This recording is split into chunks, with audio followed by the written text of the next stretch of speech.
We'll have just a few questions. We'll start with Reuters in the middle. Secretary General, it's Adrian Croft from Reuters.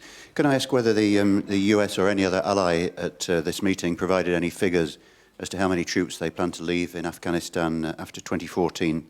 And could you expand on what you said about the regional approach going to be taken?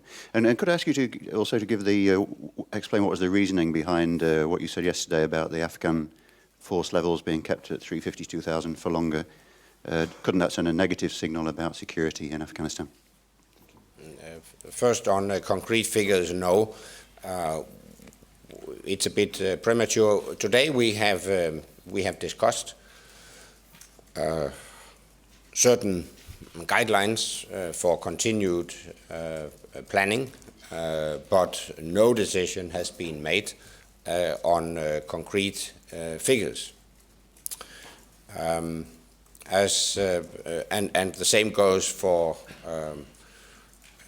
the regional approach. I just want to indicate that we will pursue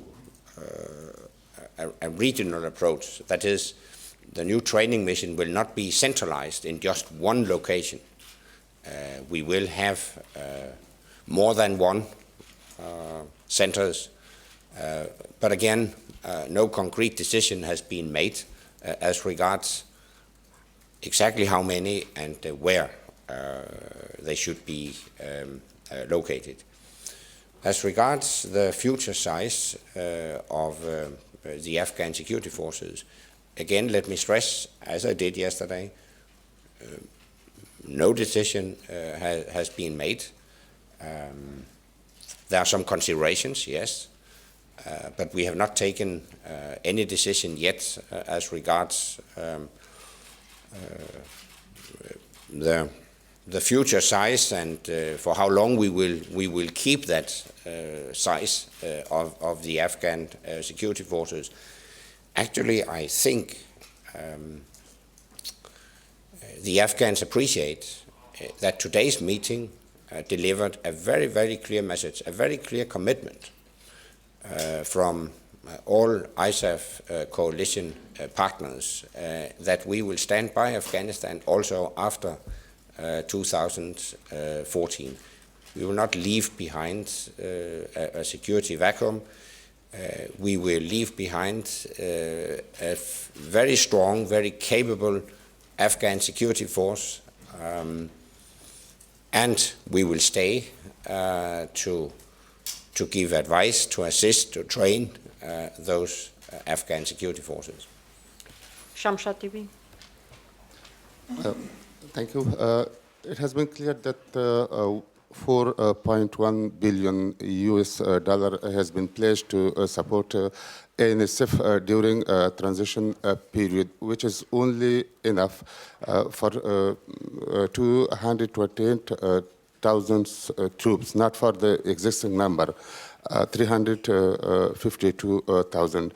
So has any extra pledge been made during this meeting to increase the needed amount of funding, which is supposed to be around $6.1 billion?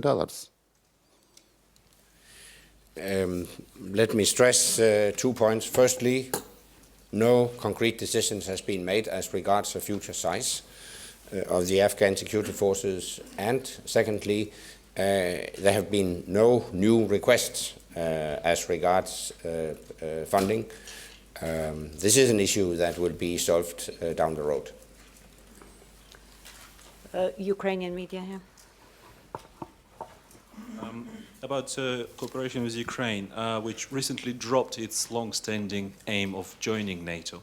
Is it now clear for you what Ukraine wants from its cooperation with the alliance, and would you welcome it if Kiev changed its mind again and decided actually to be a member of the alliance? Yeah, I will reiterate what we have said previously, that the decision we took in Bucharest in 2008, that Georgia and Ukraine will become members of NATO, this decision still stands. But obviously, it's for Ukraine to decide herself how the relationship between Ukraine and NATO should develop in the coming years. We fully respect the non-alignment policy, the non-block policy, or whatever you might call it. That's for Ukraine to decide. I take it from the meeting we had today, as well as from talks I've had previously with the President, that Ukraine has a strong interest in further developing practical cooperation with NATO, with a particular focus on reforms of defense and the security sector. And furthermore, Ukraine has provided significant contributions to NATO-led operations, and today the Defence Minister and I exchanged letters that will provide the formal framework for a future Ukrainian contribution to our counter-piracy operation. Actually, that's the first time a partner contributes to our counter-piracy operation. So it's a testament to I would say a solid Ukrainian commitment to the partnership, what we call the distinctive partnership between Ukraine and NATO. So I foresee that we will see further development of that partnership in the coming years. Thank you very much. I'm afraid that's all we have time for today. Thank you.